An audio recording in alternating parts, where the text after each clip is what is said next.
Buenas tardes. Sed bienvenidas y bienvenidos a este último encuentro o sesión del año. Ya no nos veremos hasta el año que viene. Y vamos a empezar, como siempre, con una práctica meditativa. En los encuentros anteriores hacíamos una práctica a partir de la metáfora de la consciencia con el espacio. Entonces era aprender a ir descansando nuestra atención no en los objetos de fuera, sino en el espacio que los contiene y que es lo único que se mantiene cuando todos los objetos pueden desaparecer. Y luego descansar la atención, esta es la metáfora, no en los objetos internos, como solemos vivir habitualmente, no en los pensamientos, sensaciones, sentimientos, emociones, sino en la consciencia que los sostiene y que, igual que el espacio, es lo único realmente real. Hoy vamos a tomar otra puerta de entrada que conocemos también, que es la práctica, o es otra metáfora, la rueda de la consciencia. También ahí vamos a ir recorriendo toda la rueda, que es contactar con los objetos, pero vamos a situarnos como en el centro de la rueda, en el eje. Vamos a situarnos en ese espacio que es capaz de observar todo el círculo de la rueda, pero que él no se mueve. Este centro o eje de la rueda es también lo único realmente real. Todo en metáfora, todo el borde de la rueda va cambiando, va girando y antes o después se destroza, pero el centro ese que observa cómo se mueve el redondel, ese permanece siempre intacto. Es otra metáfora como la anterior del espacio, pero a lo mejor a alguien le ayuda más que la anterior. Aquí no es cuestión de comparar ni de que una sea mejor que otra, depende para quién. Así que la invitación es a que cada cual elija aquella práctica que le resulte más facilitadora o que le encaje más, ¿no? Como sabéis, es una práctica guiada en la primera parte mientras hacemos el recorrido por toda la rueda y luego quedaremos un ratito en silencio donde queremos descansar la atención en eso que no se mueve, en el centro de la rueda, en eso que observa y no puede ser observado. Ya desde el principio, yo lo iré recordando en la guía, desde el principio voluntariamente, después de acercarnos a nuestro cuerpo a través de las sensaciones del cuerpo y de la respiración, ya vamos a tratar de situarnos en el observador, en eso que observa. Por definición, eso que observa está siempre a salvo. Podemos estar muy rotos de mil maneras, de salud, como la garganta que tenemos algunos esta tarde, o de afectos o de pérdidas. Podemos estar muy mal a lo largo de la rueda, pero eso que observa, eso está siempre a salvo. Eso no puede ser afectado nunca por nada. Entonces, de entrada os invitaré, o nos invitaremos, a que nos situemos en eso que observa y se encuentra a salvo. Hoy además, esto no es para despistar de la práctica, pero sí para poder ensanchar nuestro corazón, tenemos con nosotros a Paulino. En el día de hoy hace un año de su infarto, es decir, un año de su resurrección, de su nueva vida, con lo cual es otro motivo más para unirnos a él, que no sé dónde se me ha escapado y no lo veo. Hasta el fondo. Y queda acogido en ese centro de la rueda en la que todos y todas nos encontramos. Vamos a empezar.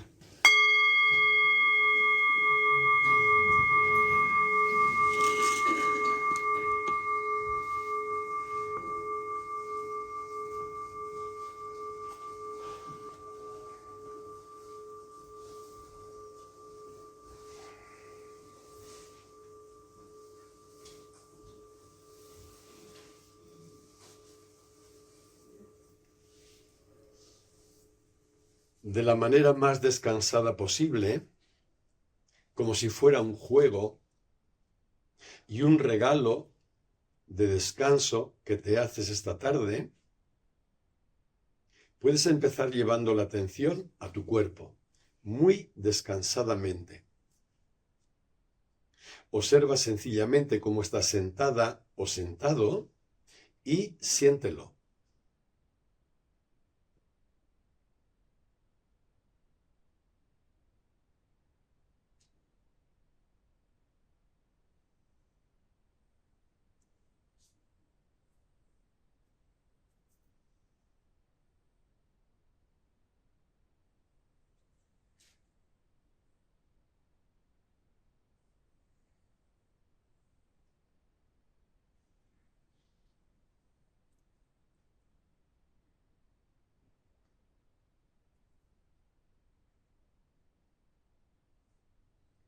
Dentro de tu cuerpo puedes llevar la atención ahora a la respiración.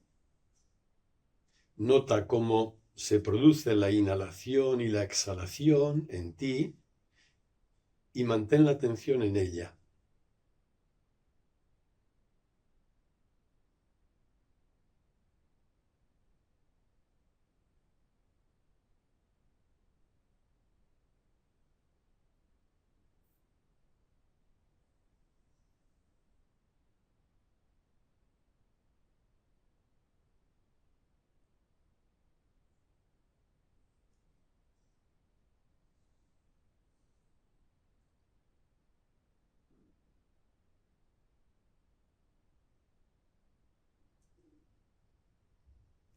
Y ahora, sin forzar nada, ábrete a percibir en ti eso que observa, eso que se da cuenta, eso que es consciente.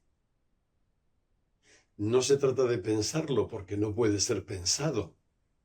Se trata simplemente de percibir que en ti hay siempre algo que es consciente, algo que se da cuenta de todo. En la medida en que te sea posible hoy, sitúate ahí, como el observador o el testigo. Es un lugar muy descansado, porque no tienes que pensar, ni dar vueltas, ni conseguir nada. Tan descansado como si estuvieras ahí en una butaca, listo o lista a percibir todo lo que pueda pasar como en una pantalla o en esta rueda que vamos a recorrer. Situada o situado ahí,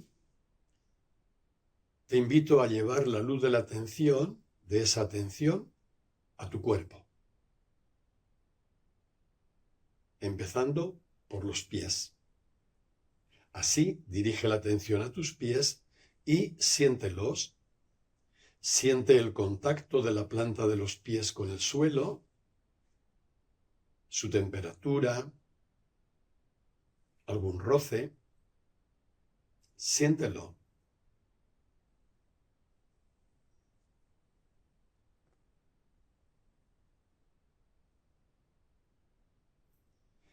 Sigue sintiendo las piernas de abajo hacia arriba hasta las rodillas, notando las sensaciones que aparecen ahí.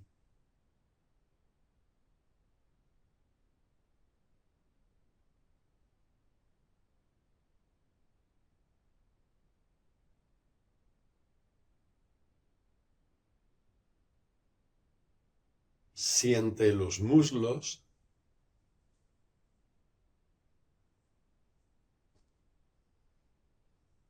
los glúteos en contacto con la butaca y siente ese mismo contacto.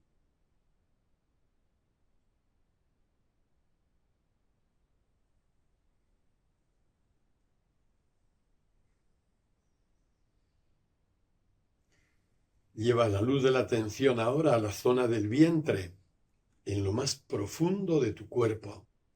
Siente esa zona y a medida que la sientes, permite que se pueda ablandar.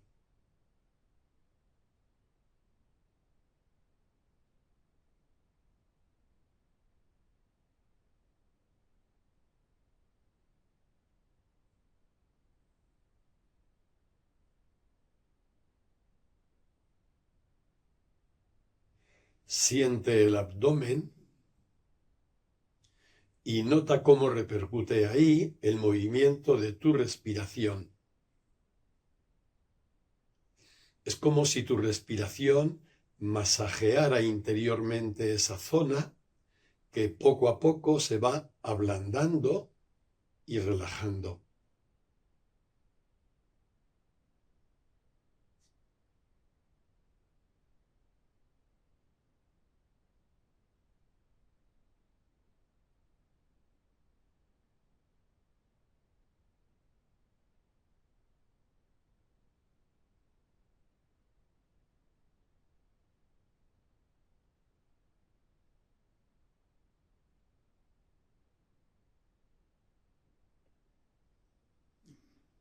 Siente el tórax y nota cómo al sentirlo, toda la zona de tu pecho se expande.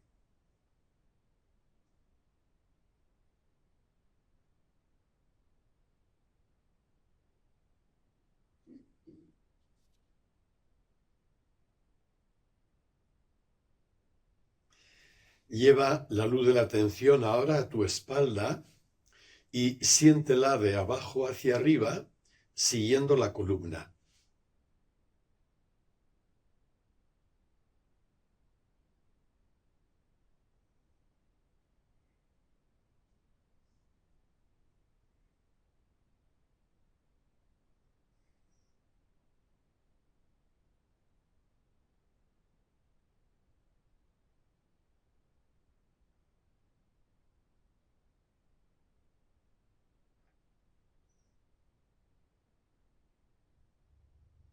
Siente los hombros y ve deslizando la atención por los brazos, sintiéndolos hasta las manos.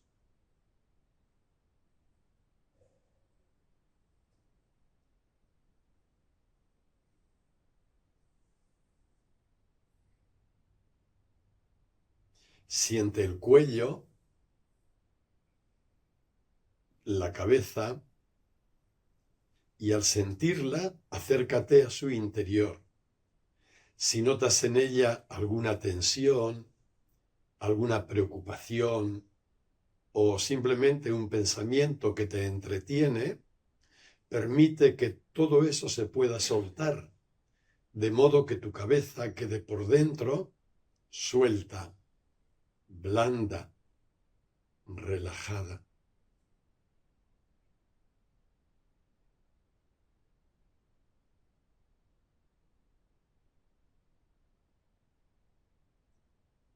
Siente tu rostro y a la vez que lo sientes permite que se pueda suavizar, dulcificar, hasta que aparezca en él una sonrisa.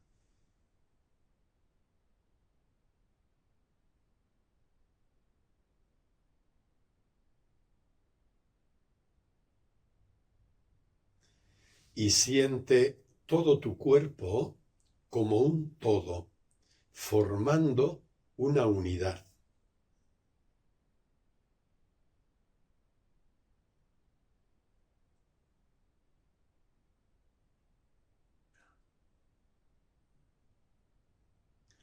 Ahora observa una cosa.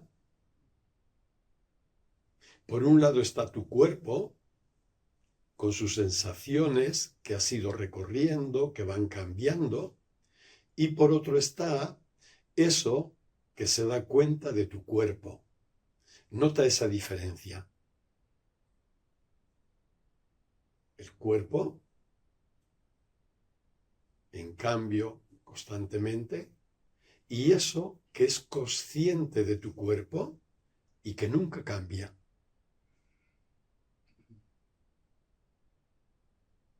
Siempre que te mantengas en la atención, es decir, en el observador o testigo, podrás advertir que tienes un cuerpo, que estás observando, pero que tú no eres tu cuerpo. Eres eso que es consciente de tu cuerpo. Te invito ahora a dirigir la luz de la atención a tu mente. Y puedes empezar preguntándote, ¿qué pensamientos pasan ahora por mi mente? Te sitúas a distancia, en ese observador, en eso que es consciente, y simplemente los observas. Es muy probable que al principio no aparezca ninguno, porque si la observación está viva, es imposible pensar. Solo hay atención, no pensamiento. Pero luego vendrán. En todo caso, tú mantente ahí en la distancia, queriendo simplemente observar los pensamientos que puedan aparecer. No tienes nada que hacer con ellos en este momento, solo observarlos.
Seguramente notarás que en cuanto la atención decae un poquito, los pensamientos vienen a montones, hasta el punto de que parecen ocuparlo todo, y en cuanto te descuidas, tú misma o tú mismo terminas perdiéndote en ellos, como si solo fueras pensamientos. Todo lo ocupan. Sin embargo, en cuanto aparece la atención, en cuanto te sitúas en el observador o testigo, en eso que es consciente, te das cuenta de que hay pensamientos que son automáticos e involuntarios, no dependen de ti, pero que tú no eres tus pensamientos. Los pensamientos van y vienen, se amontonan, se agolpan, son de todo color, cambian constantemente, pero tú no eres los pensamientos, sino eso que es consciente y observa a los pensamientos, eso que no cambia. Y del mismo modo puedes llevar la atención ahora a los sentimientos. También para empezar puedes preguntarte, ¿cuál es en este momento mi estado de ánimo? ¿Cómo lo definiría en una palabra? ¿Qué sentimientos se mueven ahora en mi interior, del tipo que sean? Y simplemente obsérvalos. En este momento no tienes que hacer nada con ellos, ni modificarlos, ni siquiera entenderlos. Solo observarlos. Te sitúas con un poquito de distancia en el observador, en el testigo, en eso que es consciente, y sencillamente detectas qué pensamientos se están moviendo dentro de ti.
También aquí seguramente notarás que en cuanto la atención decae, en cuanto sales de ese lugar del observador o de eso que es consciente, los pensamientos se enredan con los sentimientos, se alimentan mutuamente y llegan a formar también una especie de red o de madeja que también parece ocuparlo todo y donde tú te pierdes.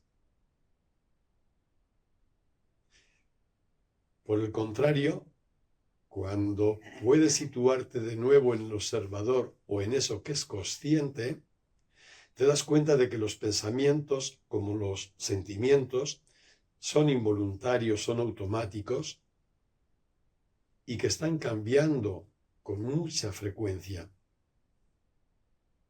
Y adviertes que tú no eres los sentimientos o emociones que cambian, sino eso que es consciente de los sentimientos y que permanece siempre a salvo, siempre estable.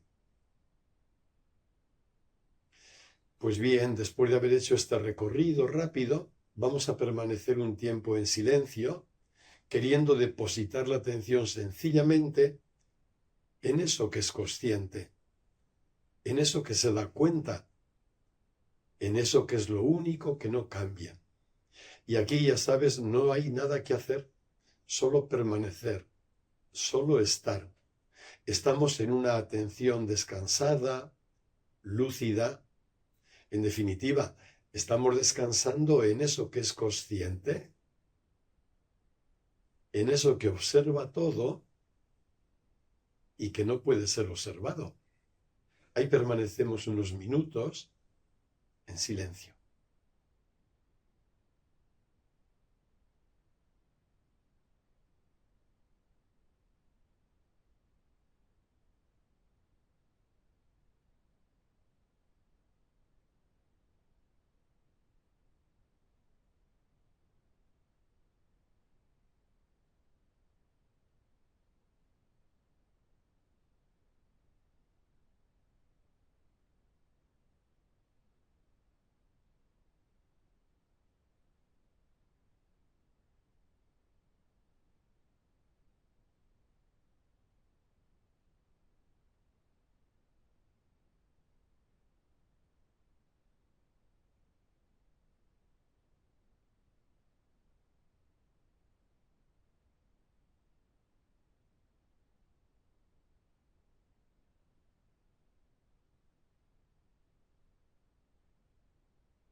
En el encuentro anterior nos preguntábamos cómo nace la culpa, un fenómeno tan extensivo, tan común y de efectos tan tremendos, ¿cómo puede surgir? ¿Cómo pudo surgir?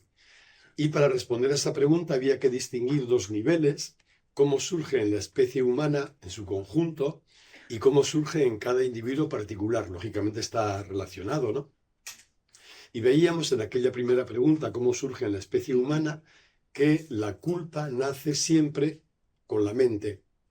Donde hay una mente, debido a las características propias de la mente, y hasta que no crecemos en comprensión y colocamos a la mente en su lugar, donde hay mente, hay una consciencia de separatividad. Y donde yo me considero separado de los demás, separado de la naturaleza, separado de la vida sobre todo, automáticamente voy a sentir soledad, miedo, ansiedad, insatisfacción y culpa. Y además dualidad. Pero la culpa aparece siempre como una consecuencia de que la mente ha tomado el mando. Por eso, en nuestros antepasados primitivos, la culpa nace el mismo día, aunque evidentemente luego lo veremos, no hay una fecha exacta para decir tal día nació la mente, tal día nació el Homo sapiens, porque eso es un proceso evolutivo y no hay una fecha concreta, lógicamente, ¿no?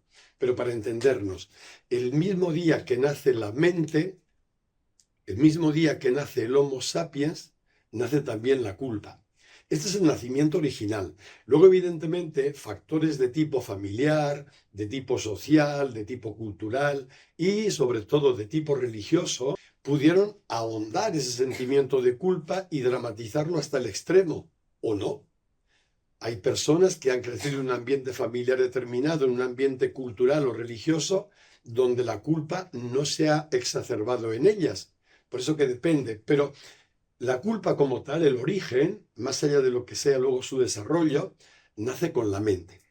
Y dentro de la presentación del encuentro anterior del nacimiento de la culpa en la especie humana, había en Occidente un tema que me parecía necesario destacar de manera independiente, y era el tema del pecado original, o mejor dicho, del mito del pecado original, porque veremos que lo llamado pecado original no fue nunca un hecho histórico, igual que no fueron históricos los personajes a los que se atribuye Adán y Eva, ¿no? No fueron.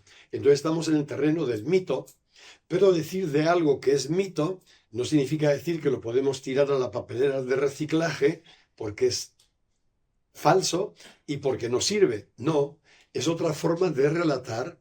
La forma de relatar nuestra contemporánea es una forma más racional. Y entonces todo lo elaboramos, lo conceptualizamos, lo razonamos, etc. Pero hace miles de años atrás, no creéis que tantos, poco más de 10.000 años, no conocían el modo racional de pensar, por tanto, de elaborar los contenidos que querían, y recurrían al mito. El mito es un relato legendario, una de cuyas características es distinguir dos planos: el plano humano, que es el nuestro, y el plano divino, o de los héroes o de los dioses, que está superior. Y hablaban de la relación entre estos dos planos, pero era una forma que tenían ellos de hablar. Por tanto, el mito puede contener un grado evidente de sabiduría, pero a condición de que no hagamos una lectura literal del mismo.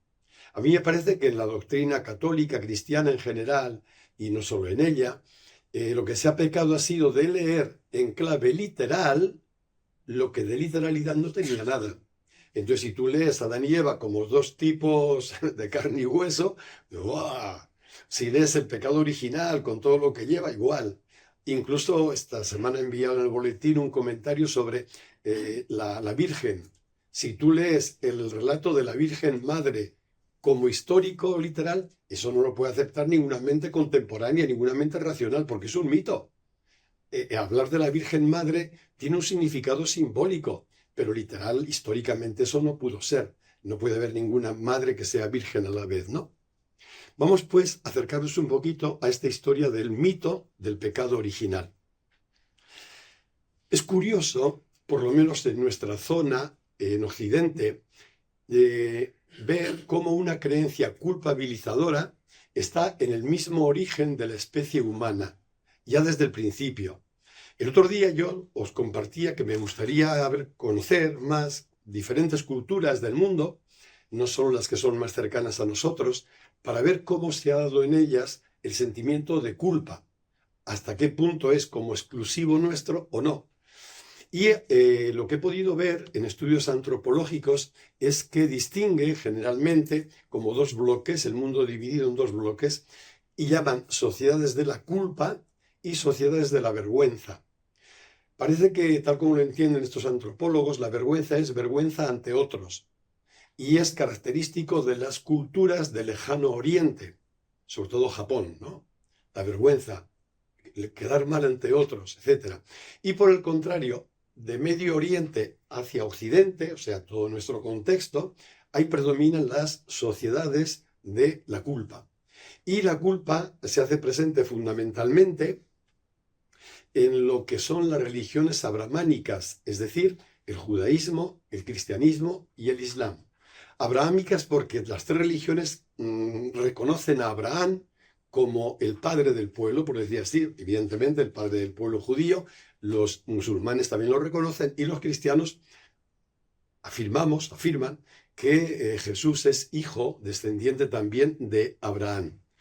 Esto explicaría que de Medio Oriente y Occidente la culpa se ha inoculado con una mayor fuerza, porque en este ámbito, sobre todo en este ámbito y en estos contextos religiosos, la religión exacerbó ese sentimiento de culpa también. Se trata, la culpa, de una creencia inoculada en el imaginario colectivo durante siglos y acompañada de una carga muy fuerte, muy poderosa, de temor y de angustia. Esto no nos hacemos idea. No nos hacemos idea porque ahora la religión afortunadamente no es como era hace 4, 5, 6 siglos atrás, ¿no? Con todo el poder que tenía y toda la manipulación que ejercía también. No nos resulta fácil, pero pensar en una sociedad, ahora haré referencia a un historiador francés que se ha dedicado toda su vida a estudiar este fenómeno, el temor y la angustia que padecían como consecuencia de un mensaje religioso coloreado todo él por la culpa que padecían en aquellas sociedades previas a nosotros. En aquella cultura, el pecado y la culpa ocupaban el centro de la vivencia religiosa. Y el historiador al que me refería murió hace poquitos años. Era reconocido como el mejor historiador francés, era Jean Delumeau. Este dedicó toda su vida a estudiar el peso, el influjo de la religión en la Europa central y occidental y del sur, a través de las predicaciones que él se encargó de recoger, de los catecismos que funcionaban también y de las orientaciones del magisterio, todo ello. Y él acuñó una expresión, que es la que aparece aquí, la llamada pastoral del miedo. Y este es el que afirma que las culturas de los siglos, sobre todo del 14 al 18, que fueron su campo de estudio, eran culturas religiosas donde la sensación o el sentimiento predominante era el miedo. Y el miedo llevado de la mano del sentimiento de culpa y de la amenaza del castigo. Y él se pregunta en un momento determinado, ¿cuáles eran los temas más frecuentes de predicación entonces y de la enseñanza del catecismo? Y él descubre 4. El pecado o la culpa, que eran sinónimos, entendía así, la confesión y la insistencia en la confesión, el castigo y el infierno. He puesto a la izquierda una imagen. Cuando yo fui a Argentina en el año 79, iba a un pueblo de unos 20.000 habitantes, un poco más, se llamaba Las Flores. Era un pueblo bonito como el nombre. Y tenía una iglesia grande. Y cuando entré en la iglesia, lo primero que vi, una pared lateral enormemente grande y limpia, había como un mural con un cuadro similar a este, de mucha gente en el purgatorio y la Virgen del Carmen sacándolos del purgatorio, ¿no? La Virgen del Carmen, como sabéis, es la protectora de las almas del purgatorio, a la que se le hacían novenas. Mi madre era muy devota de la Virgen del Carmen. A una de mis hermanas le puso Carmen en honor a la Virgen del Carmen, ¿no? y hacía aquellos primeros viernes para que la Virgen del Carmen nos librara del purgatorio y no sé qué cosas. Y sin embargo, yo cuando vi aquello me quedé frenado. Lógicamente, la iglesia aquella a la que me refiero, la titular es la Virgen del Carmen, se llama así, Nuestra Señora del Carmen. Pero digo, ¿cómo la gente se acostumbra a ver imágenes como esta que tenéis delante y la asume como normal? O sea, entender que están todos condenados, afortunadamente no es el infierno, es el purgatorio, que parecía que era más breve, ¿no? Y cómo está la Virgen, como sacándolos ahí. Todo eso, ese imaginario colectivo era habitual en estos siglos a los que me estoy refiriendo. Es verdad que el miedo del que habla este autor, este historiador, generalmente no viene nunca solo. Hay también factores sociales, culturales, económicos, de diferente tipo, que lo alimentan. Y claro, estamos hablando sobre todo en el siglo XIV de la llamada peste negra o peste bubónica, que se leía, según este historiador, en todos aquellos catecismos y predicaciones, como un castigo de Dios. Dios nos castigaba con la peste negra o peste bubónica porque nos habíamos portado mal. Hace 5 años hablábamos aquí de la pandemia y de los muertos que hubo en aquella pandemia, que siendo muchos, eran muy dolorosos. ¿Sabéis cuánta gente murió en poco menos de 3 años en esa época? Solo en Europa Central y Occidental, que es donde llegó con más fuerza, al final la peste vino por los marinos, es decir, vino con los barcos de Oriente, perdió Europa la mitad de la población, como para no morirse de miedo, sabiendo que en menos de 3 años perder la mitad de la población era mucho. Digo esto porque seguro que el miedo inoculado con la amenaza del castigo y del infierno, claro, venía de la mano con un hecho que hacía temblar a cualquiera, ¿no? El padecimiento provocado por la peste bubónica o llamada peste negra.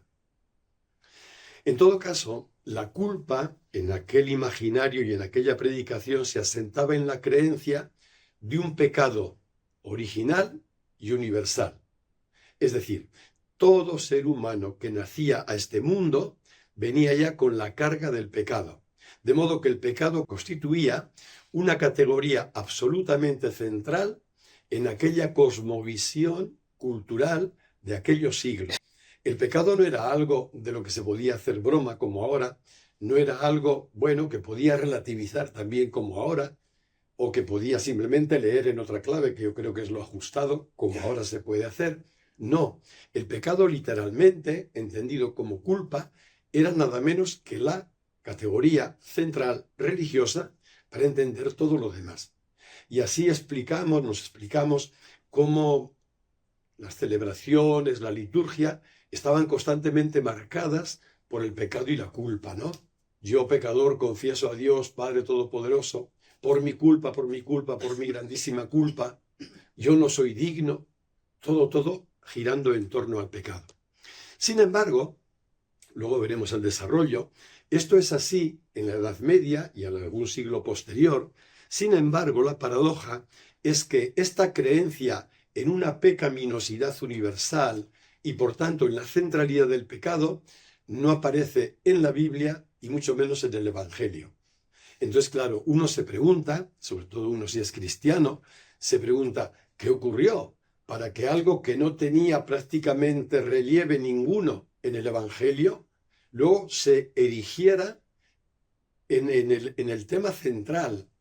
El otro día, creo que era otro día aquí, comentaba que en el Evangelio escrito en griego originalmente no aparece una sola vez la palabra pecado. Aparece en griego la palabra amartía, con H. Y amartía significaba literalmente errar el blanco cuando alguien disparaba con un arco, una flecha, ¿no? Cuando no acertabas en la diana, eso era amartía.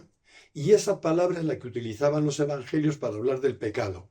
¿Qué quiere decir nuestro lenguaje? Quiere decir que lo que llamamos pecado y lo que en la Edad Media se presentaba como aquella categoría central cargada de culpa y de angustia, no era pecado, era un error. Con lo cual remite algo que es fundamental, y es que el Evangelio ve, y Jesús también, tenemos textos magníficos de él, el Evangelio ve el mal que hacemos a nosotros mismos o a los demás, no fruto de la maldad, sino fruto de la ignorancia. Esta es la lectura adecuada. Entonces, es mi ignorancia o mi inconsciencia la que me hace errar el tiro, la que me hace equivocarme y por tanto la que me hace hacer daño, pero no es la maldad. En ningún lugar del Evangelio se dice que el corazón del ser humano, en la Biblia el corazón significa el núcleo, ¿no? El centro de la persona, se dice que es malo. En ningún lugar, en ningún lugar. ¿Cuándo aparece pues esta asociación del pecado con esta carga de culpa y de castigo? Esto aparece nada menos que en un concilio en Cartago. Estamos hablando, fijaos, del año 397 que tuvo lugar este concilio, es decir, estamos ya entrando en el siglo V, en el siglo V. O sea, habían pasado 400 años desde el comienzo histórico del cristianismo y 400 años después aparece una doctrina que en el Evangelio no existía. Queda fijada en ese concilio por un influjo grande, un influjo directo de una persona que ya no salió aquí, San Agustín o Agustín de Hipona, que justamente vivió a caballo entre el siglo IV y el siglo V. Y como decíamos en su momento, provenía de una filosofía maniquea cuyo eje central es la creencia en dos principios que luchan a nivel de igualdad: el principio del bien y el principio del mal. Entonces, para esta filosofía y religión, que era el maniqueísmo, en la que profesó San Agustín antes de convertirse, el mundo, para ellos, era un escenario donde las fuerzas del bien y las fuerzas del mal, que valían y tenían el mismo peso, se enfrentaban. Y por eso el mundo, decían ellos, era un caos, porque era la lucha constante del bien contra el mal. Era un dualismo exagerado y era una sustantivación del mal como entidad propia y como entidad maligna por sí misma, evidentemente. Cuando San Agustín se convierte, había sido un profesor del maniqueísmo, al cristianismo, hace la conversión, pero trae, lógicamente, pues todo su esquema mental. Y entonces lo que hace es leer el contenido de la fe cristiana con aquella clave maniquea, y ahí es donde aparece la perversión de la doctrina. Es cierto que se apoyó en algunos textos, que si hubiera tiempo podríamos recordar, del apóstol Pablo, que ya también él empezó a hablar un poco de la expiación, del castigo, de la reparación por el pecado original, pero pequeños apuntes. Sin embargo, Agustín de Hipona los toma y con su filosofía maniquea que venía de atrás, arma esta nueva doctrina también. En definitiva, toda la doctrina agustiniana está marcada, tiene otras riquezas este hombre, ¿eh? No vamos a poner todo en el mismo saco, tiene también intuiciones muy valiosas. Pero en lo que se refiere a este tema del que hablamos, toda su doctrina está marcada por un profundo pesimismo antropológico, es decir, por una visión del ser humano totalmente negativa y pesimista. Y esto va en contra, justamente, de una afirmación que es absolutamente central y radical en todas las tradiciones sapienciales. Todas las tradiciones de sabiduría tienen como un principio básico que comparten todas, que se resume en esta frase: el ser humano se halla constitutivamente orientado hacia el bien. Es lo mismo que decir, el ser humano no actúa desde la maldad, porque no hay maldad en lo profundo del ser humano, solo hay ignorancia. Pero claro, entender el ser humano como alguien que tiene mucha ignorancia, pero no maldad, da una antropología totalmente positiva, optimista incluso. Por el contrario, entender el ser humano como un pozo de pecado, habitado por lo que llamaría Agustín también pecaminosidad universal, pues es una visión totalmente pesimista y negativa, una antropología ahí. Y esto no solo va en contra de las tradiciones sapienciales, va en contra de la misma Biblia. El Génesis, el primer libro de la Biblia, Génesis significa comienzo, como sabéis, el Génesis tiene una afirmación que encierra un optimismo antropológico impresionante, y es cuando termina el relato mitológico, también es otro mito, el relato de la creación, y dice que Dios, viendo toda la creación, dijo, y vio que todo era muy bueno. Todo era muy bueno. Hemos pasado de la noche al día, al revés, del día a la noche, de la luz a la oscuridad, de un optimismo antropológico de ver que todo es bueno, aunque pueda haber mucha confusión y mucha ignorancia, a la afirmación de que hay mucho mal, hay todo malo o un pozo de maldad donde estamos atrapados todos los seres humanos. De hecho, a partir de estos mensajes de Agustín, del Concilio de Cartago, de aquellos primeros siglos, el eje de la doctrina oficial de la Iglesia va a girar en torno a un concepto que va a ser central y que explicará luego el miedo medieval al que hacía referencia antes. Ese eje es la afirmación de la pecaminosidad universal. ¿Qué quiere decir? Que todo ser humano que viene a este mundo nace ya empecatado, nace ya pecador. Es decir, aquel pecado de los llamados primeros padres se transmite de generación en generación. Decía el propio San Agustín, se transmitía a través del semen en el momento de la concepción, lógicamente, entonces que no había ser humano que no naciera ya con pecado. Cuando las tradiciones sapienciales te dicen todo ser humano nace como bondad, verdad, belleza, y aquí dices no, todo ser humano nace con un pecado que no puede resolver, pues el contraste es tremendo, ¿no? Esto es lo que se llama pesimismo antropológico y pecaminosidad universal. Esta doctrina, que como digo, llegó a ser oficial dentro de la Iglesia, ya sé que no todo se puede reducir a ella, había también más elementos, pero ocupaba un lugar absolutamente central. Esta doctrina ve a toda la humanidad, por utilizar otro término de San Agustín en latín, como masa damnata. Masa damnata significa en latín una masa de gente corrompida y condenada. Es decir, todo ser humano, todo bebé, para decirlo más crudamente, que viene a este mundo, nace ya corrompido y nace ya condenado. Es lógico que luego tuvieran que hablar de la cruz de Jesús o de la cruz de Cristo como el único modo de rescatar o de expiar esa pecaminosidad que padecían todos los humanos. Pero sí, la visión de la humanidad como una masa corrompida y condenada es tremenda y que desdibuja por completo la inocencia original del ser humano. Claro, esto cambia absolutamente todo, porque no tiene nada que ver si yo a cada una y cada uno de vosotros, más allá de vuestro modo de funcionar, os veo en vuestra inocencia original como seres inocentes, o por el contrario os veo como pozos de pecado. No tiene nada que ver. Y esto ha tenido su influjo, evidentemente.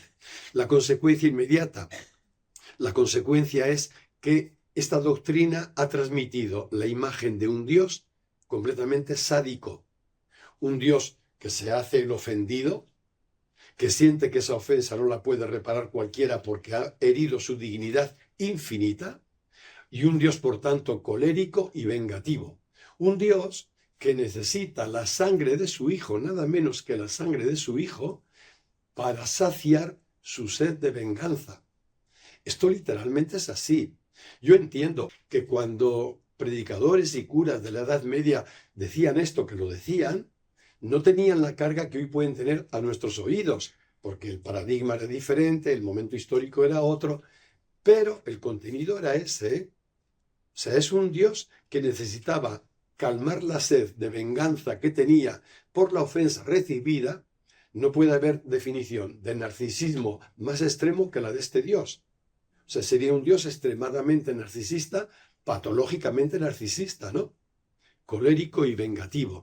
Y este es el que exigía, digo, la muerte de su Hijo, nada menos que una muerte sangrienta, cruenta, en la cruz, para redimir el pecado de los humanos y así expiar la ofensa que había recibido. Y entonces aquí uno, si tienes un poco de curiosidad, puedes preguntarte, ¿cómo llegaron a justificar los teólogos la necesidad, entre comillas, de la muerte de Cristo? ¿Qué explicación tuvieron que darse para armar todo ese tinglado que luego armaron, no? Y evidentemente lo primero que te das cuenta es que para el cerebro humano todo es justificable. No solo eso, el cerebro humano es tan listo que puede justificar esta cosa y la contraria a la vez, al mismo tiempo. Y si no, escuchad a políticos o a corruptos sobre todo o condenados, ¿no? Uno puede justificar una cosa y la contraria simultáneamente. Pero uno te puede seguir preguntando, ¿cómo lo justificaron los teólogos toda esta historia? Hubo un teólogo en el siglo XI, Anselmo de Canterbury, era un monje, luego llegó a ser obispo, un monje benedictino que escribió un libro que no tiene desperdicio.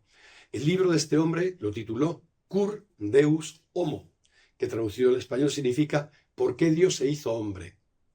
¿Por qué Cur Deus? ¿Por qué Dios hombre? ¿Por qué Dios se hizo hombre? Y ahí da una explicación a esa pregunta que es sencillamente tomada del feudalismo propio de la época, de la doctrina feudal. Fijaos qué cosa, qué paradoja, ¿no? Agustín toma la idea del pecado universal de la filosofía maniquea, de su época, de donde él provenía, y Anselmo de Canterbury toma toda la doctrina de la expiación y de la cruz de lo que se hacía, de lo que hacían los señores feudales. O sea que la referencia en uno y en otro no fue el Evangelio. Por eso llegaron a conclusiones tan terribles, porque con el Evangelio no hubieran llegado a ninguna de estas dos. Pero claro, si tú tomas como base de explicación o como paradigma interpretativo de la cruz de Jesús lo que pasaba con los señores feudales, pues tienes que llegar a donde llegó San Anselmo.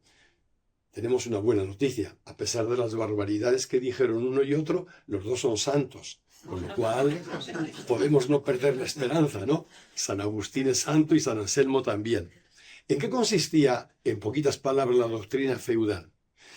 Un señor feudal, cuando era ofendido por un siervo suyo, por un esclavo, un siervo de la gleba, lo que fuere, el señor feudal tenía derecho a hacer con ese siervo lo que se le antojara literalmente, incluida la tortura y la forma de muerte que él eligiera.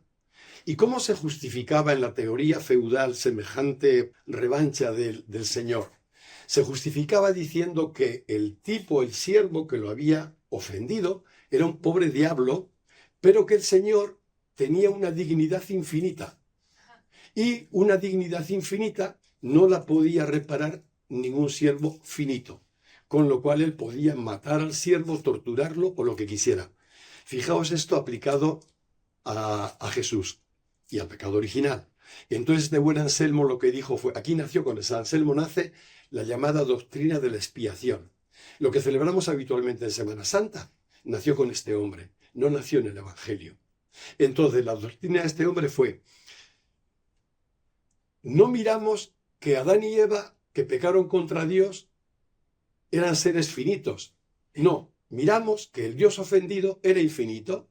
Entonces ningún ser humano podía saciar la venganza de un Dios ofendido. Ningún ser humano podía expiar el pecado que Adán y Eva habían cometido.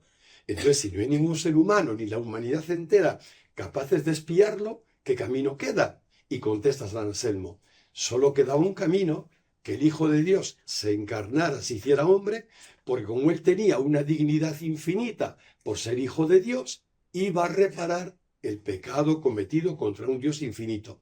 ¿Esto se pilla? Está escrito en ese libro y se explica ahí. Pero claro, luego esto se hizo, porque si esto hubiera sido historia de un teólogo como Anselmo, pues bueno, pues es una paja mental suya, pues ya está bien. Pero esto se hizo doctrina oficial de la Iglesia, que se fue incrementando con el paso de los siglos. Y las predicaciones de Semana Santa giraban todas en torno a esto también, ¿no? Es lo mismo. Con lo cual, convierte a Dios en un poderoso señor feudal y a los humanos en siervos.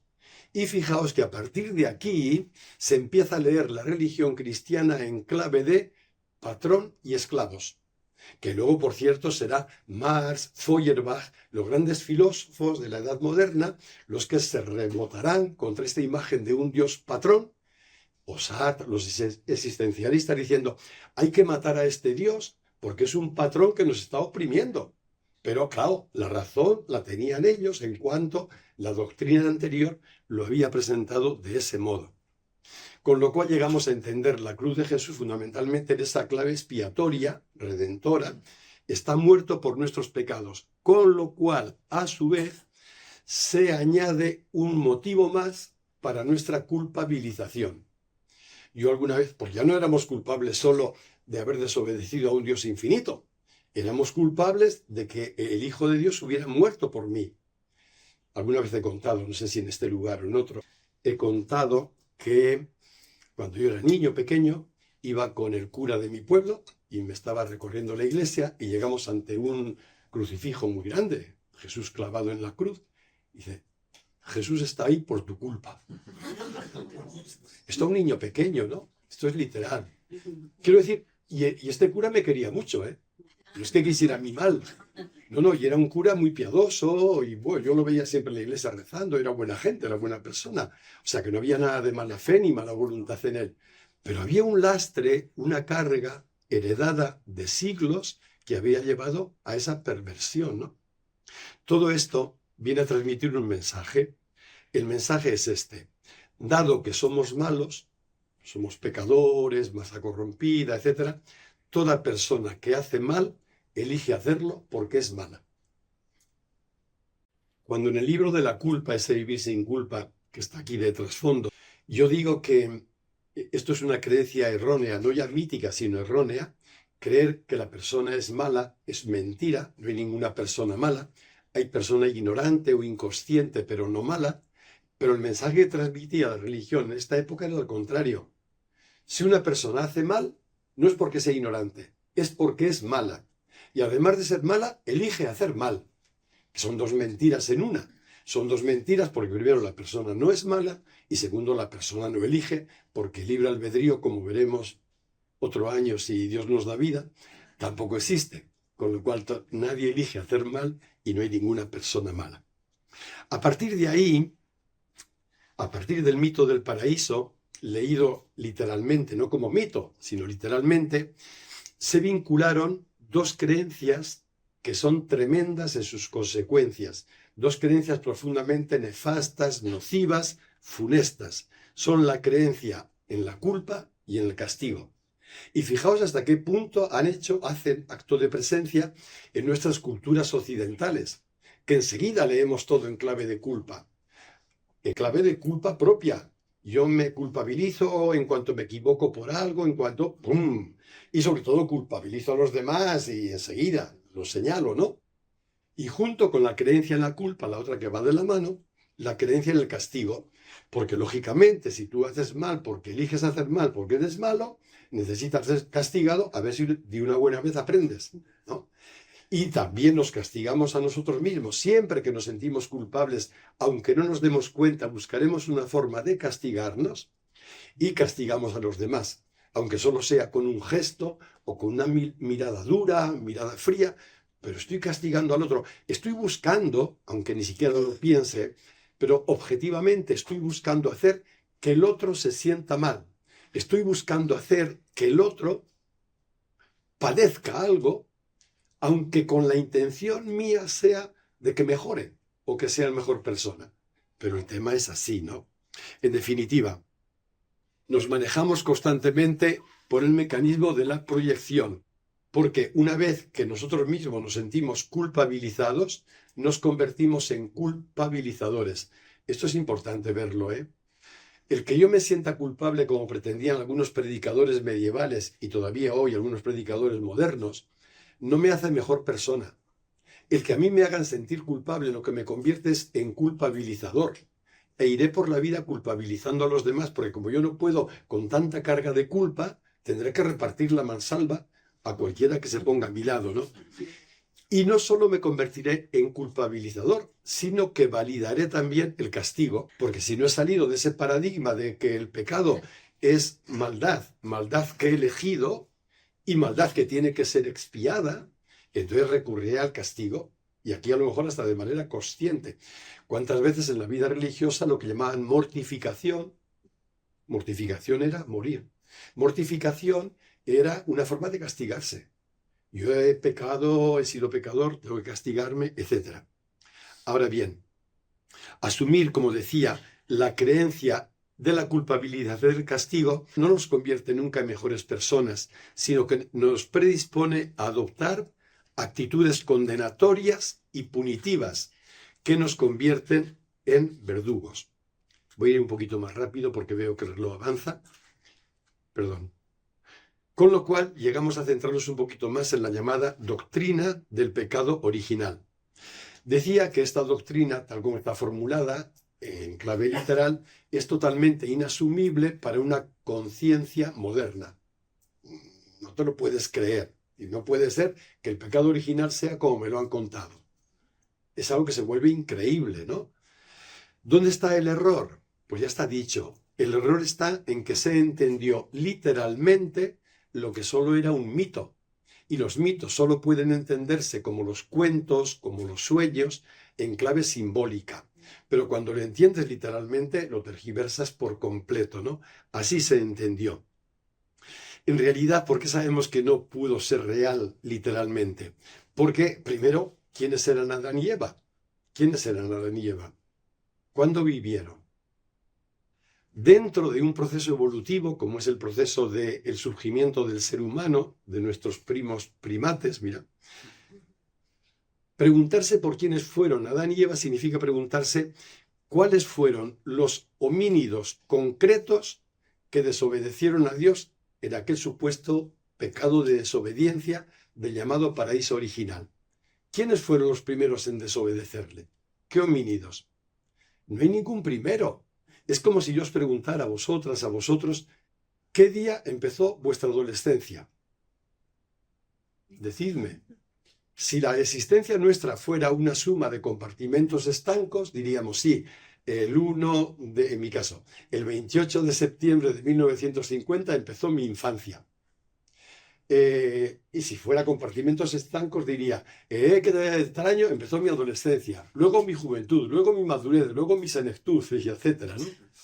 Pero en un proceso evolutivo, ¿cuándo empieza la adolescencia? No tiene día de comienzo. De pronto llega un momento que dice, uy, soy adolescente.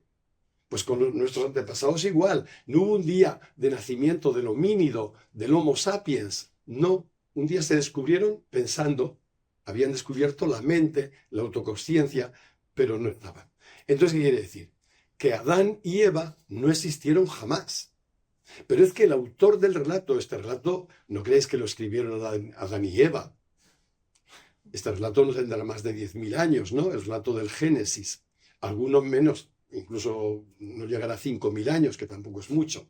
Bueno, el autor del relato da una pista clarísima que, claro, no sé cómo nuestros antepasados no la detectaron, porque a este primer hombre lo llama Adán. Pero Adán no es un nombre propio. Adán es el masculino de Adamá, y Adamá en hebreo significa tierra. Entonces, Adán significa literalmente quien está hecho de la tierra, que luego, curiosamente, a mí que me gustan tanto las etimologías, en latín y en las lenguas que descendemos del latín, todavía se mantuvo la etimología, porque en latín se le llama humano a Adán, y humano viene de humus, y humus significa tierra. Es precioso, ¿eh? Cómo todo se une. Entonces, Adán viene de Adamá, significa hecho de tierra, Adamá es tierra, y eso es un ser humano. Y Eva viene del hebreo también, Yavá.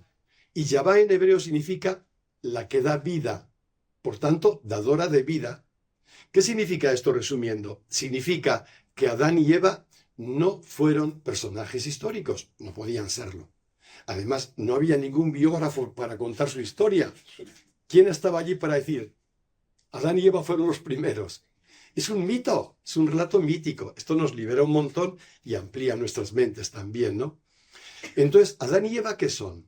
Adán y Eva son símbolo, aquí es el mito, la lectura preciosa y sabia del mito, símbolo de todos los humanos, hombres y mujeres. Adán y Eva somos todas y todos nosotros. Todo ser humano es Adán y es Eva. Todo ser humano está hecho de tierra y todo ser humano, sea hombre o mujer, es dador de vida. Entonces, leído así, el mito es precioso. Claro que existieron Adán y Eva y siguen existiendo hoy y por muchos años, ¿no? Que duren, claro que sí.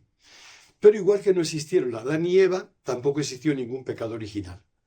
No hubo pecado original, y hay que decirlo con toda contundencia. No hubo pecado original, a no ser que lo leamos en clave de mito, que es una clave simbólica, y en esa clave lo leía el día anterior, que es leer el pecado original como una ignorancia original, un error original. El error consistió en creer que éramos seres separados de la vida. Ahí empezó nuestro sentimiento de soledad, de miedo, de ansiedad y de culpa. Y ahí empezaron todos nuestros males. Males que continúan, sufrimiento que continúa, mientras sigamos creyéndonos separados. Entonces el pecado original, entendiendo original por origen, el primero de todos los pecados, el primero de todos los errores, es la creencia de ser seres separados. Si no fue pecado original, si no existió, ¿qué es lo que fue? Pues todo fue obra de una mente separadora que leyó el sufrimiento en clave de culpa. Es decir, ¿cómo nació la doctrina, la creencia, la idea del pecado original? Pues nació porque un buen día un humano dijo, joder, ¿por qué sufrimos tanto? Y cuando un niño se pregunta eso, que también se lo pregunta a todo niño, aunque no sea explícitamente, un niño, yo de pequeño, por no poner a nadie ejemplo, digo yo, ¿por qué cojones sufro tanto, no? ¿Por qué sufro tanto? Yo decía, algo en mí no está bien, algo en mí no está bien, por eso no me quieren, por eso no están conmigo, por eso no me tocan, por eso no. Algo he hecho mal, algo en mí es inadecuado, no soy el niño que debería ser. Todas estas respuestas, que es la que se da a un niño cuando sufre, estas respuestas tienen todas una carga y un contenido de culpa. Y esto hicieron nuestros antepasados. ¿Por qué sufrimos tanto? Ellos decían, ¿por qué las mujeres paren con dolor y los hombres se ganan el pan con el sudor de la frente? Que es lo que dice el mito bíblico. ¿Por qué sufrimos tanto? Sufrimos tanto porque hemos hecho algo malo. Y ahí se inventaron la historia del pecado original.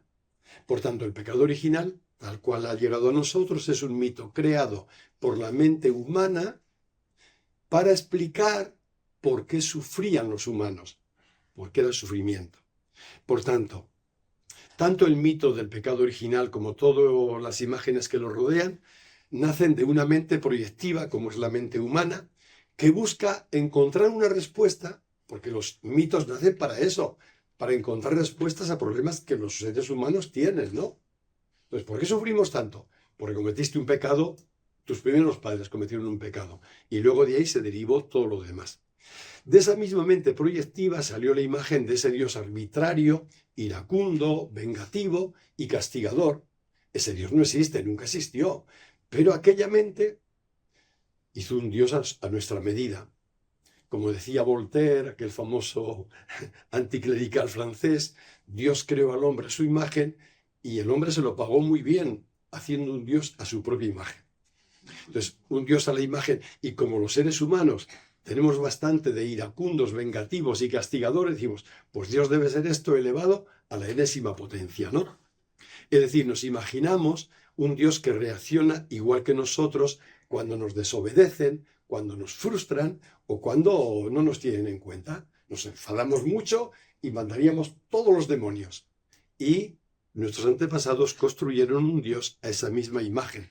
Claro, para construir un Dios a imagen del señor feudal, pues ya me contaréis, ¿no? De ahí nació también la doctrina cristiana que leyó la cruz en clave de pecado original y por tanto en clave de expiación o de redención. Claro, una vez que está el pecado original, ¿cómo nos liberamos? Decía antes, pues a través de la muerte del Hijo de Dios, nada menos, que expíe o borre ese pecado. Ahora bien, si no hubo pecado original, si no existió nunca un pecado original, ¿qué sentido tiene la cruz de Cristo? ¿De qué nos salva? Porque en el catecismo anterior estaba claro que nos salvaba del pecado original, pero si aquel pecado no se produjo, ¿de qué nos salva? La doctrina cristiana se asienta en dos pilares, creo que recordaba también el otro día. Esos dos pilares son, por un lado, el pecado original y por otro, la cruz. La cruz salvadora o expiadora, ¿vale? Redentora. Pero estos dos pilares solo pueden existir juntos. Si quitas uno, se cae todo el edificio. Entonces, si quitas el pecado original, que no es un hecho histórico, que nunca existió, este se queda temblando. ¿Por qué? La caída del primero Por tanto, requiere releer el segundo en otra clave diferente. La cruz de Jesús no tiene que ser su contenido como me lo han transmitido, sino que tiene que tener un contenido bien distinto. Lo que yo creo humildemente, lo digo sin ninguna acritud, es que me parece que en la Iglesia falta coraje, falta amor a la verdad para reconocer que no hubo tal pecado original y por tanto que tampoco hay ninguna expiación de la culpa. Si no hubo pecado original, no hubo culpa, entonces no hubo. Yo creo que falta amor a la verdad o falta coraje para decir las dos cosas. No existió pecado original. Y la cruz de Jesús la tenemos que leer. Claro que la podemos seguir valorando los cristianos, pero la tenemos que leer en otra clave. Y ya por resumiendo y para terminar. Leído el pecado original en clave de pecado, se exigía la expiación e incluso el castigo, como vengo diciendo. Pero si en lugar de leerlo como pecado, aquello ocurrido se lee en clave de ignorancia, lo que se requiere no es una expiación de un pecado que no existió. Lo que se requiere es comprensión para liberarnos y expiar y salir de aquella ignorancia que es fuente de sufrimiento. La comprensión. Entonces la expiación humana, la redención humana, no viene por obra de un Dios separado a través del sacrificio en la cruz o el que fuere, sino que viene desde dentro por la comprensión de nuestra verdad profunda. Esa verdad es la que nos libera. Si el pecado es ignorancia, la expiación, la liberación es comprensión, es luz. Todo lo que podemos hacer para crecer en luz, y el camino espiritual es un camino para crecer en luz y comprensión, es un camino para liberarnos de toda aquella lectura errónea del pecado. Pues hasta aquí. El próximo encuentro será casi dentro de un mes, porque las fechas del colegio no nos permitían otro día, hasta el 14 de enero, no nos permitían otro miércoles, porque el calendario del colegio no lo permitía, así que quedamos citados para el 14 de enero. Y tenemos algún tiempo para poder compartir, preguntar, añadir o quitar lo que os parezca adecuado. Aquí está Rebeca, micrófono en mano, esperando que alguien quiera compartirnos algo. Gracias, Charo. Creía que mi garganta no aguantaría, pero bueno. Hola. Después de haberte oído, ¿no? Que para mí no, de verdad esto lo tenía muy asumido. Pone el micro muy frente de la boca, así es, Javier. Personalmente lo tenía muy asumido, todo esto que has explicado, Sí. no me descubre nada nuevo. Pero sí que sacaría una conclusión de tus palabras, pues que muchas de las religiones, en realidad, lo que son manipuladores. ¿Mm? O sea, la ignorancia que podemos tener, visto en clave Sí. del pecado, Sí. bien, personalmente, pues, que podemos tener ignorancia, Sí. pero los que manipulan Sí. para hacerlos todavía esa ignorancia más Sí. culpabilizadora, pues es que tienen doble pecado. ¿No? Doble pecado. No lo entiendo. Doble pecado. Ah, doble pecado. No, Javier, cuidadito. Es ironía, ¿eh? Sí. Ya, te entiendo como ironía, pero es que hasta la misma palabra, si tú dices que los demás tenemos ignorancia y ellos dicen que tienen pecado, estás cayendo en lo mismo que caen ellos. Por eso, Quiere decir, todos son pecadores, ¿no? Entonces, pillo la ironía. No, quiero decir, objetivamente puede ser así como tú dices, pero lo que entre comillas lo salva es que, no sé si siempre, pero en general, esto también es consecuencia en ellos de su ignorancia. O sea, no es por hacer daño y no es en principio por manipular, aunque haya excepciones. Yo creía que ibas a apuntar a otra cosa que me parece más real, y es que toda religión es un constructo mental. Esto es cierto. Las religiones se presentan como reveladas por un Dios, de mil maneras, y son construidas por la mente. Por eso, como constructos mentales, pueden ser siempre criticadas, ¿no? Pero si tú las recibes como algo que te cae del cielo, como una revelación intocable, Lo cual no quiere decir que no haya intuiciones válidas y profundamente sabias en el origen de las religiones. Para mí Jesús en concreto es un hombre sabio y sobre su figura y su persona se construyó una religión que luego cometió muchas barbaridades, pero en el origen de la misma hubo intuiciones sabias y universales, válidas totalmente hoy como eran válidas hace 20 siglos. Pero sí que el gran montaje de las religiones, todas sin excepción, son construcciones mentales. A mí lo que dices pues me sirve, pero no me sirve en cuanto que la mayoría de las religiones están de la mano de los políticos. Eso es, sí. Y del poder. Sí, exacto. Ahí totalmente de acuerdo. Totalmente de acuerdo que ahí ha habido históricamente una conexión fuerte y sigue habiendo sobre todo cuando la religión es más poderosa, de alianza con el poder de turno. Esto es así, porque los poderes se buscan entre ellos. Igual que los pobres sin techo se buscan entre ellos para arroparse, los poderosos se buscan entre ellos para engordar, ¿no? Sí, cierto. Y que ves en muchos signos jefes, entre comillas, de la Iglesia, que parecen más potentados de algo que no lo que dicen ser, ¿no? Cierto. Gracias. ¿Más cosas? Hola. Hola.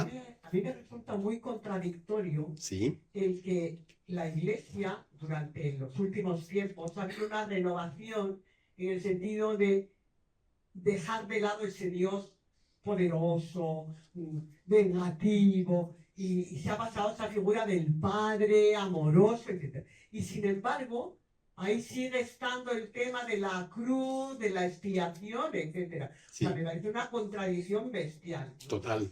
Incluso comunidades muy renovadas y muy así siguen teniendo esto de una manera clarísima. Y entonces a mí me da mucho valor.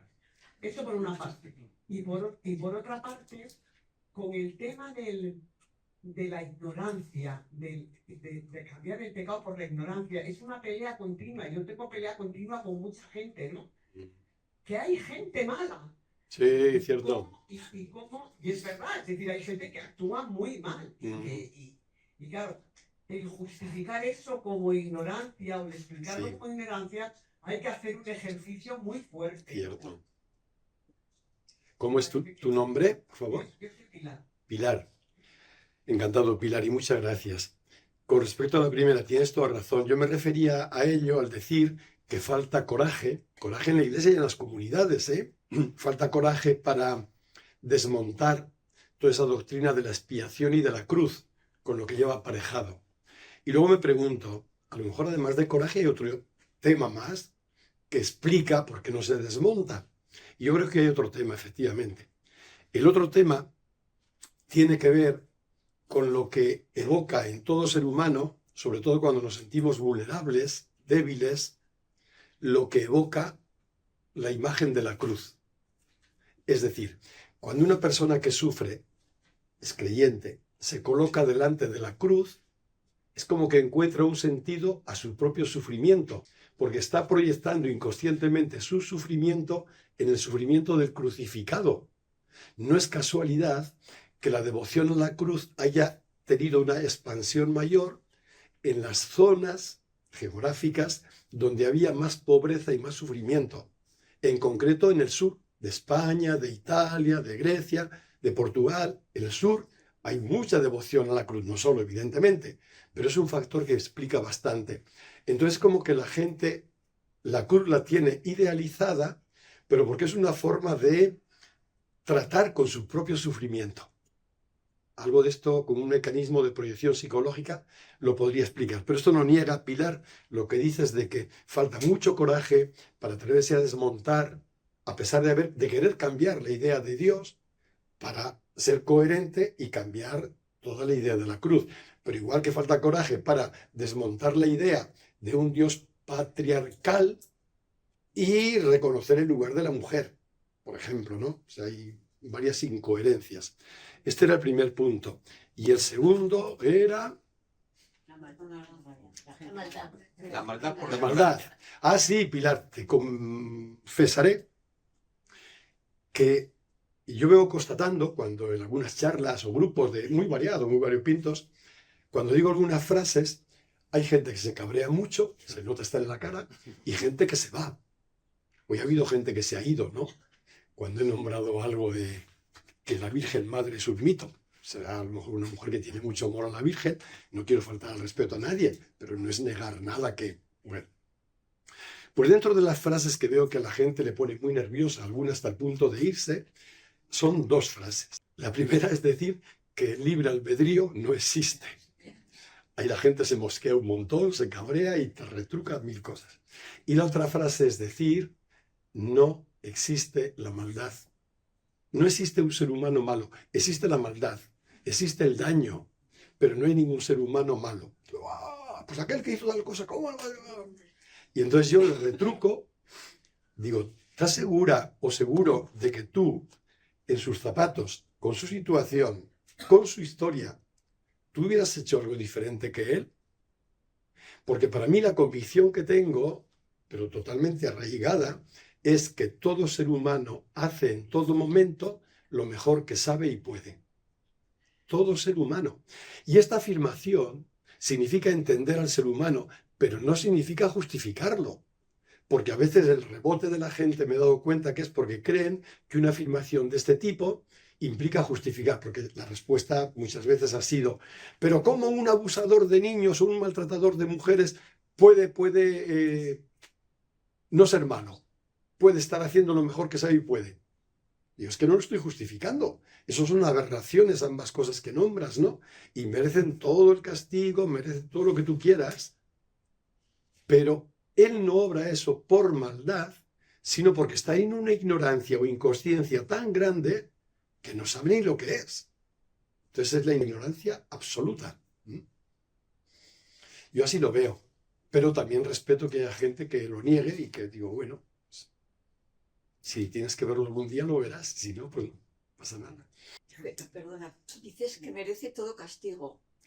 Bueno, ya me he dado cuenta de que alguien me iba a retrucar. Sí. Merece castigo entendido como quitarlo del medio. O sea, no el castigo para hacerle daño a la persona, sino para evitar que haga daño a otros. Evitar que haga daño. Adelante. Hola, soy Blanca y bueno, observo yo una actitud general. No te entiendo bien, pero debe ser mi oído, pero si me ayudas un poquito. Ahora mejor. Vale. Pues bueno, digo que me parece que yo observo una actitud bastante generalizada y bastante espontánea cuando sale, que es que echar culpabilidades, aunque seamos muy negativos, muy inconscientes, muy todo, siempre a alguien. Sí. Son los políticos, los psicópatas, los economistas o no sé cuántos, el poder no sé cuánto. Pero si esta reflexión no va a una con la reflexión interna sobre nuestra propia humanidad, sobre lo que estamos haciendo con nuestra vida, con nuestro comportamiento, con nuestra conciencia, quiere decir que hemos avanzado personalmente muy poco. Y entonces eso está imbricado en el entramado social. Y la culpa, aunque ya no sea cristiana, ni la cruz de no sé qué, ni la religión, claro, la culpa yo la veo que se la están aplicando, y obviamente yo también, sí, estas actitudes, cierto, a los niños, cierto, diciendo, no les hablan de Jesucristo, y bueno, sí, sí. Y estos nietos son unos papagayitos a veces de sus padres. Dios Seguro. no existe, pero los dioses griegos sí, porque esos son muy importantes, porque los han hablado, porque son muy cultos de los dioses griegos. Entonces hay que tener un poquito de cuidado, en mi opinión, con esa actitud que yo tengo también, es decir, alguien tiene la culpa fuera, porque si no me estoy culpabilizando yo. No, ni tú ni nosotros. Cuando tú estás haciendo algo tendrás que reflexionar de cómo puedes responder y analizarte, no solo analizar a los estamentos, al poder, a la sociedad, a no sé qué. No, yo también me tengo que analizar conscientemente. Claro. Y es una cosa que a mí me enfada. Yo tengo cierta tendencia a me enfado. Esa es la única. Pero me enfada muchísimo. Porque cuando veo un edificio que dicen, claro, ellos, sí, claro, siempre, los de siempre, los de siempre, y tú, y el otro, si es verdad, ¿cómo le puedes a un niño en una escuela del siglo XXI y en unos padres del siglo XXI hacerle ver que cuando actúa como a nosotros nos incomoda, es malo, porque se hace? Entonces, a mí me parece que es una reflexión que tenemos que hacer todos los que tenemos relaciones sociales y sobre todo con niños a los que estamos transmitiendo. Nosotros, no solo el poder, aparte de un narcisismo brutal, pues esa actitud de, no, niño, si tú estás haciendo esto, eres malo. Y si haces, entonces es que apelo a la responsabilidad personal también. Sí. Dejar pardas siempre fuera. Dejar ya comprar, pues que por supuesto, y nosotros. Entonces, un poquito de reflexión, ¿no? Entendido, Blanca. Decía al principio que la culpa no nace con la religión. La culpa es previa, la culpa nace con la mente. Lo que pasa que luego en un contexto religioso como ha sido el de Occidente, esto se puede exacerbar, ¿no?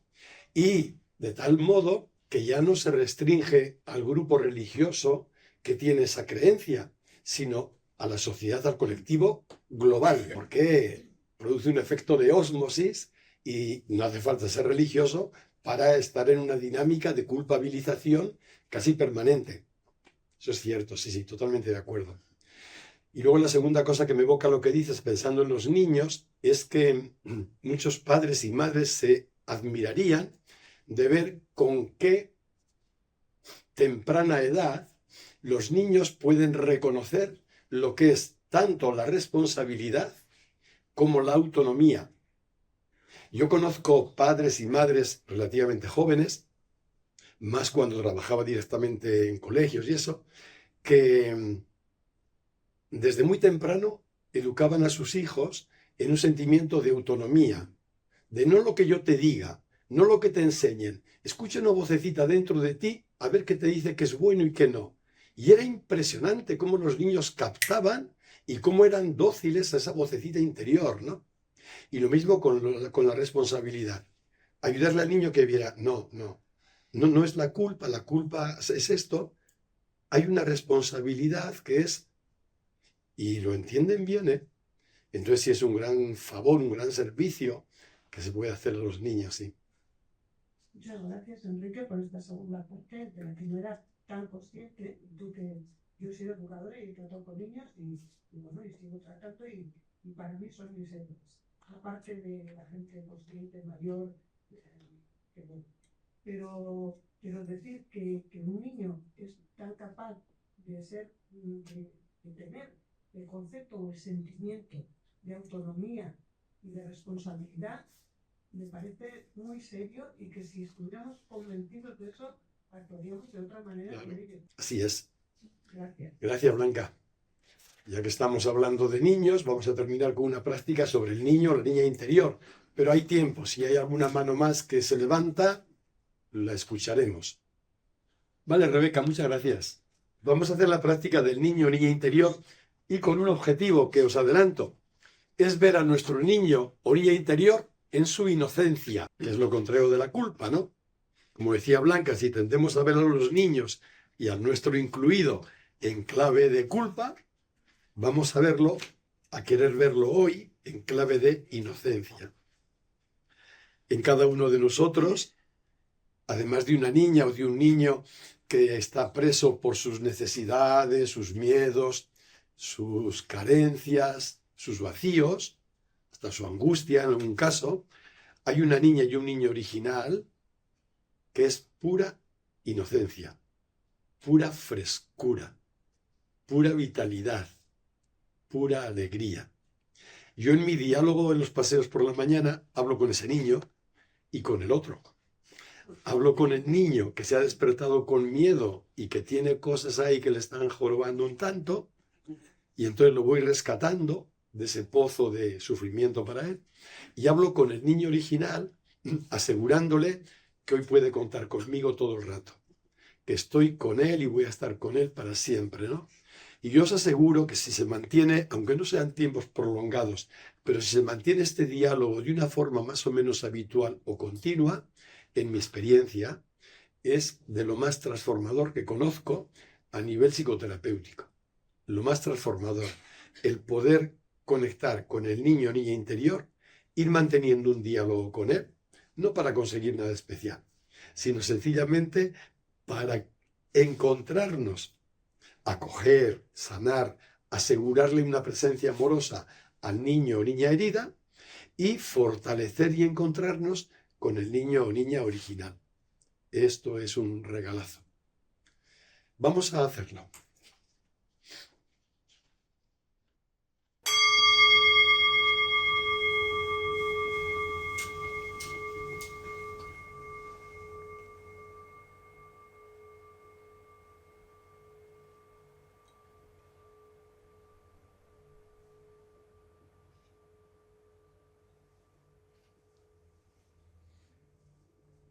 Como siempre, puedes empezar llevando la atención a tu cuerpo. Nota simplemente cómo estás sentada o sentado y siéntelo.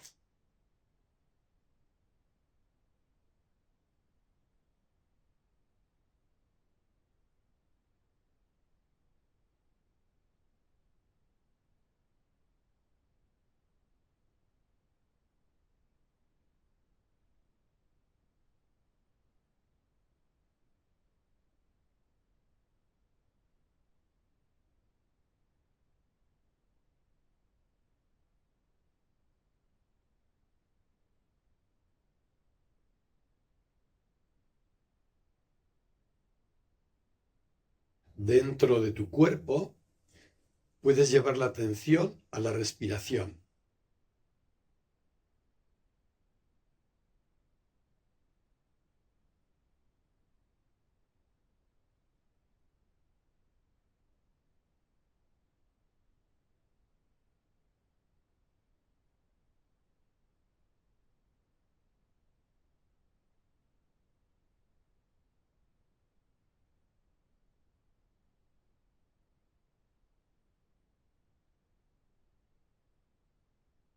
Y poco a poco, puedes traer ante ti una imagen de tu niña o tu niño interior, a través de los recuerdos o a través de alguna fotografía que tengas presente y quizá ya hayas podido trabajar con ella.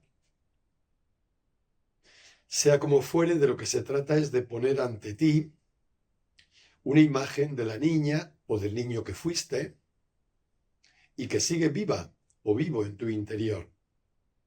Y empezar depositando toda la atención en esa imagen, como si no hubiera nada más.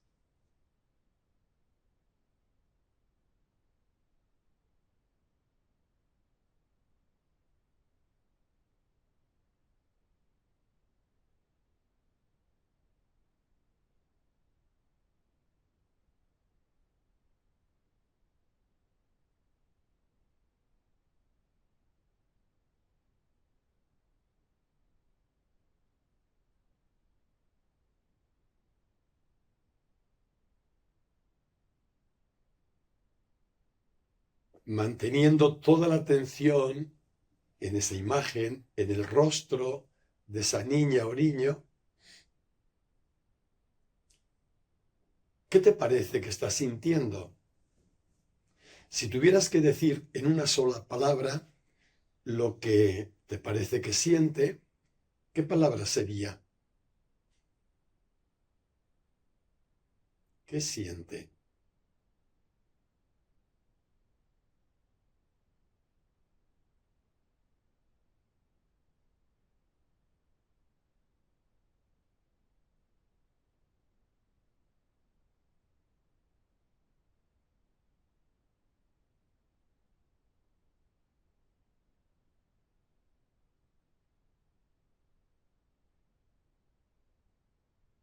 Y haciéndote consciente de lo que siente, ¿qué te parece que le gustaría escuchar de ti? ¿qué necesitaría que le dijeras?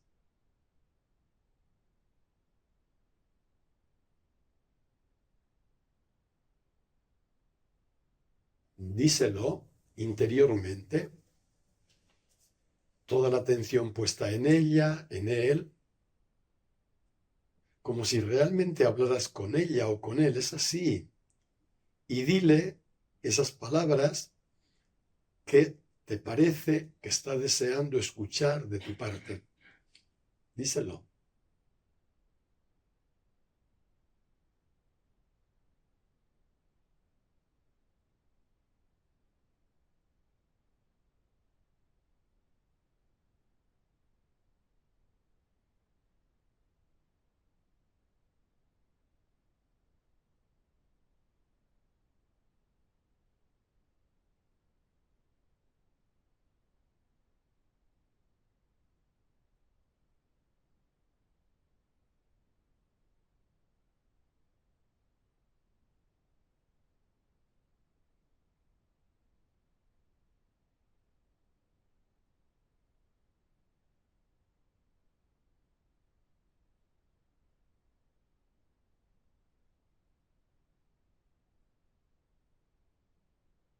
Y tras este primer encuentro, vamos a hacer como todo un recorrido juntos con él o con ella.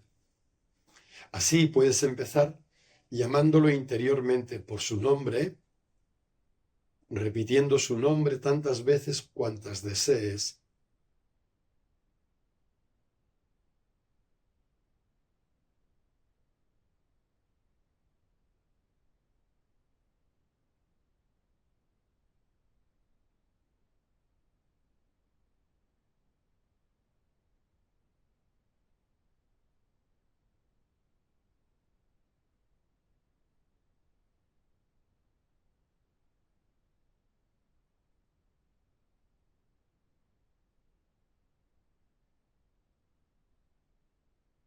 Manteniendo siempre la atención en ese rostro, favorece ahora una mirada acogedora, una mirada comprensiva, serena, amorosa, como si con la mirada quisieras envolverla o envolverlo. Y permítete descansar en esa mirada.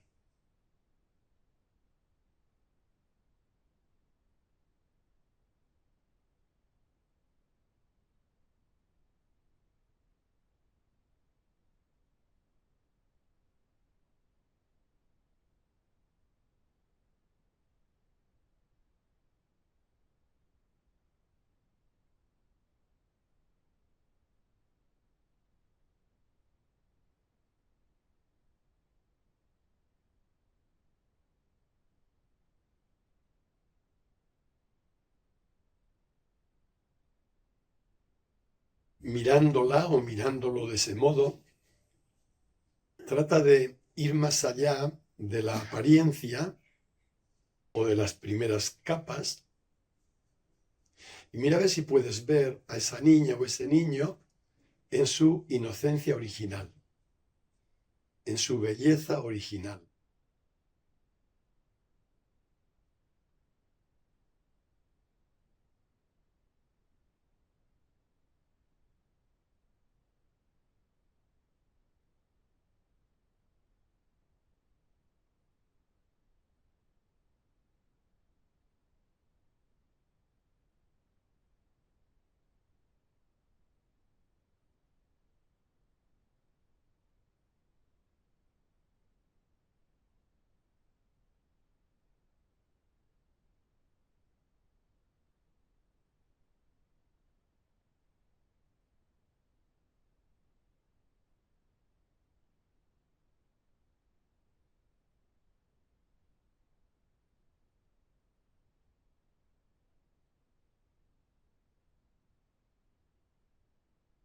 A la vez que mantienes la mirada en él, en ella, favorece un sentimiento de amor,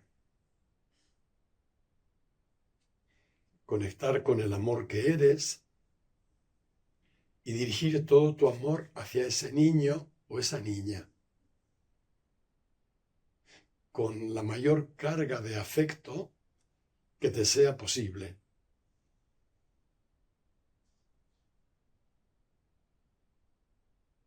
Toda la atención puesta en su imagen y en tu sentimiento de amor dirigido hacia él o hacia ella.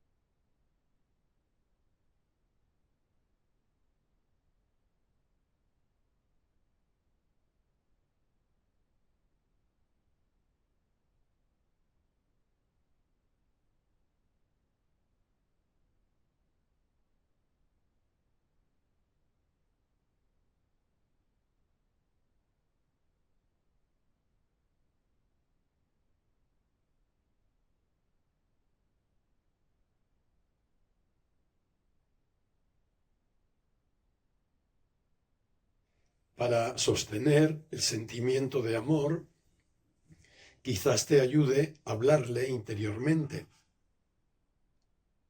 Así, con toda la convicción de que seas capaz, puedes decirle, por ejemplo, eres bueno, eres buena, eres valioso, eres valiosa.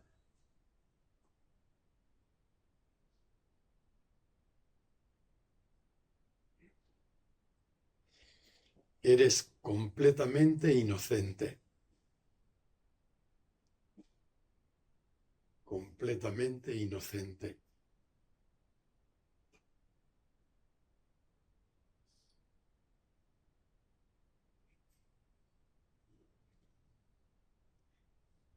Hoy estoy contigo y te aseguro mi presencia en todo momento.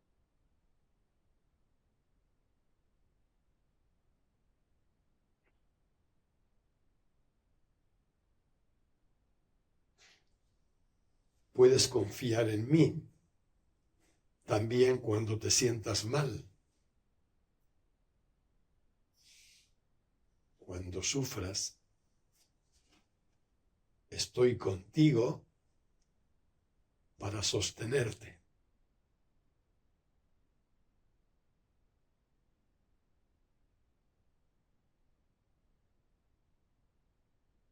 Te quiero. Te quiero.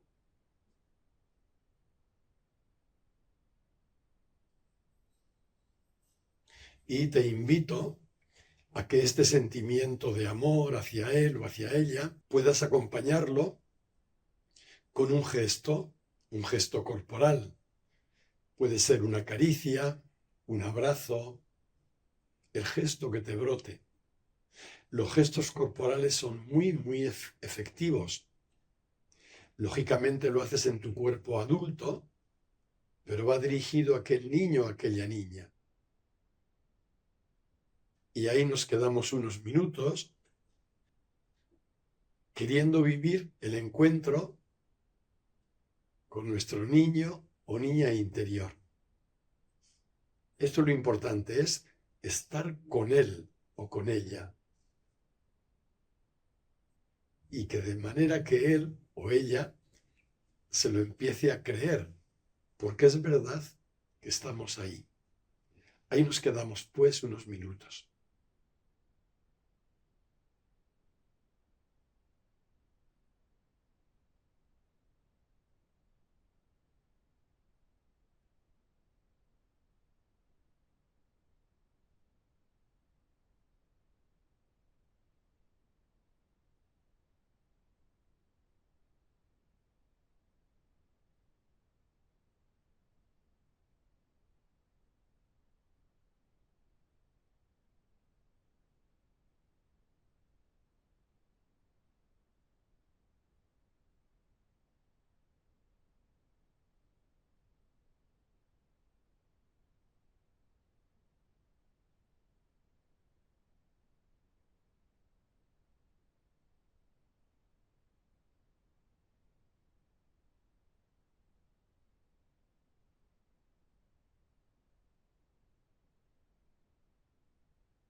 y poco a poco nos despedimos de ese niño o esa niña, asegurándole, sin embargo, que continuamos ahí con él o con ella.